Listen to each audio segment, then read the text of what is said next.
एक अमीर बुढ़िया की आंखों की रोशनी चली गई। वह एक वैद्य के पास गई और उसे अपना इलाज करने के लिए कहा। मुझे तुमसे क्या मिलेगा? वैद्यराज, मेरे पास बहुत कुछ है, आप चिंता न करें। अगर मेरी आंखें ठीक हो गई तो मैं आपको उचित इनाम दूंगी, परंतु यदि मुझे दिखाई नहीं दिया तो मैं आपको कुछ नहीं दूंगी। ठीक है, मुझे मंजूर है। मैं कल से आपके घर आकर इलाज शुरू कर दूंगा। वैद्य ने इलाज तो शुरू किया, परंतु उसके घर पड़े अच्छे साजो सामान से उसमें लालच आ गया।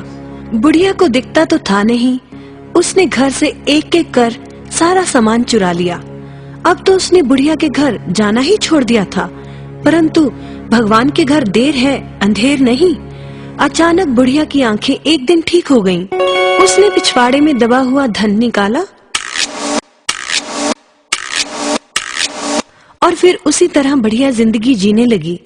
वैद्य ने तो समझा था बुढ़िया का सारा धन जेवर वह लूट चुका था, अब उसके पास बचा ही क्या होगा। परंतु जब उसने उसी तरह उसकी पुरानी शानो शौकत देखी तो राज दरबार में उसकी शिकायत कर दी।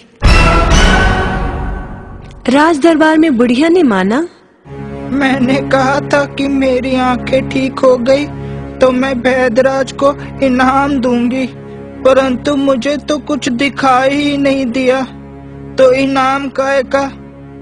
परंतु महाराज, आप ही कहें, जब मैंने आंखें खोई तो मेरा घर फर्नीचर और साज सज्जा के सामान से अटा पड़ा था, परंतु जब मेरी आंखें ठीक हुई तो मुझे मेरे घर में कुछ भी नहीं दिखा।